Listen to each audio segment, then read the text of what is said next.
રાજકોટના Gandhigram 2 university police સ્ટેશનમાં એક છેતરપિંડીની અને ખોટા દસ્તાવેજ બનાવવાની અને આ દસ્તાવેજોને સાચા તરીકે ઉપયોગ કરવાની ગુનો દાખલ કરવામાં આવ્યો છે, જેની હકીકત એવી છે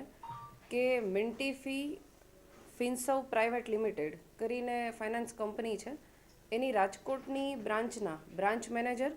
સેલ્સ મેનેજર અને એની થર્ડ પાર્ટી ઇન્સ્પેક્શન માટે જેને કોન્ટ્રાક્ટ આપેલો છે એવી ફોર્મલિક એન્જિનિયર પ્રાઇવેટ લિમિટેડના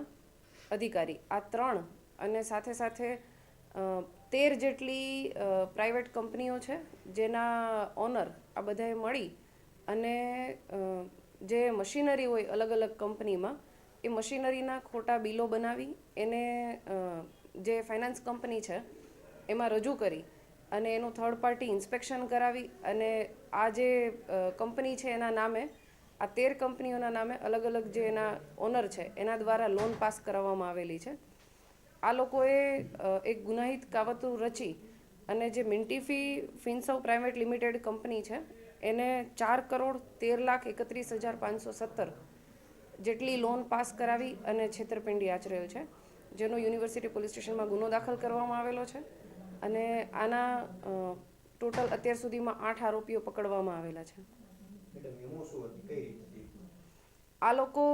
જ્યારે કોઈ પણ વ્યક્તિને લોન લેવાની હોય, સીસી પાસ કરાવવાની હોય ત્યારે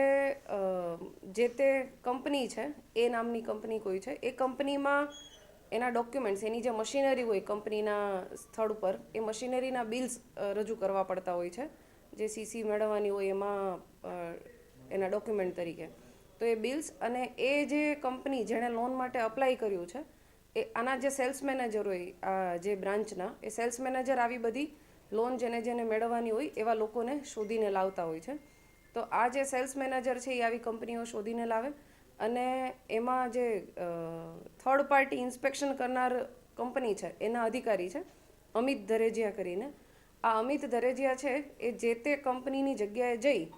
જેવી લોન એપ્લિકેશન થાય એના પછી એણે થર્ડ પાર્ટી ઇન્સ્પેક્શન કરવાનું હોય છે કે આ કંપનીએ જે બિલો રજૂ કર્યા છે અને જે ડોક્યુમેન્ટ્સ રજૂ કર્યા છે એ પ્રમાણે કંપની પાસે અસેટ છે કે નહીં.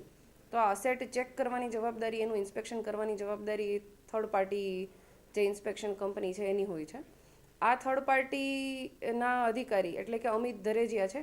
એ જે તે જગ્યાએ જઈ અને ખોટું ઇન્સ્પેક્શન ફોર્મ ભરી આ પ્રકારની કાં તો મશીનરી ના હોય અથવા તો કોઈ અલગ જ પ્રકારની મશીનરી હોય પરંતુ જે બિલ રજૂ કરેલા છે એ સાચા છે એવું ઇન્સ્પેક્શન ફોર્મ ભરી અને બેંકમાં જમા કરાવે અને ત્યારબાદ જે સેલ્સ મેનેજર છે અને મેનેજર એ મળી અને આની લોન સેન્કશન કરે અને જે તે વ્યક્તિને કોઈને 40 લાખ, કોઈને 30 લાખ એવી અલગ અલગ પ્રકારની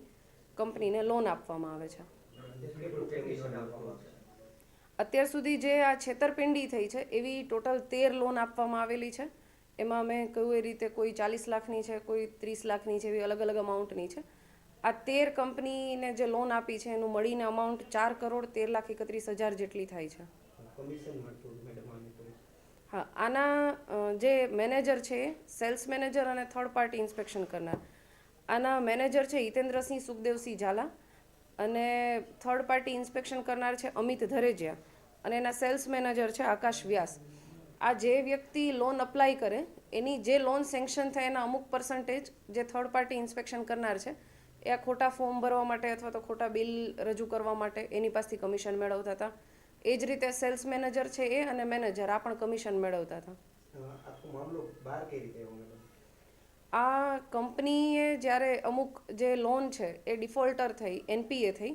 એટલે કંપનીના ધ્યાનમાં આવ્યું કે આવી ઘણી બધી જે લોન અકાઉન્ટ્સ છે ડિફોલ્ટ થયા એટલે એમણે અલગથી બીજી એક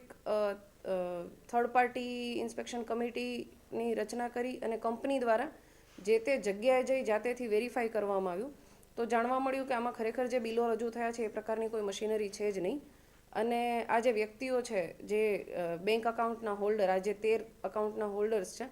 એમણે બેંકના મેનેજર, સેલ્સ મેનેજર અને થર્ડ પાર્ટી ઇન્સ્પેક્શન કરનાર જે વ્યક્તિ છે એની સાથે મળી અને ખોટા દસ્તાવેજો બનાવી એને રજૂ કરી અને લોન સેન્કશન કરાવેલી છે. આ જે મેં આપને કહ્યું મિન્ટીફી ફિન્સર્વ પ્રાઇવેટ લિમિટેડ એ ફાઇનાન્સ કંપની છે અને ફાઇનાન્સ કંપનીનું કામ છે સિક્યોર્ડ અને અનસિક્યોર્ડ લોન આપવાનું. એટલે મિન્ટીફી ફાઇનાન્સ કંપનીમાંથી જ એ લોકોએ આ લોન મેળવેલી છે.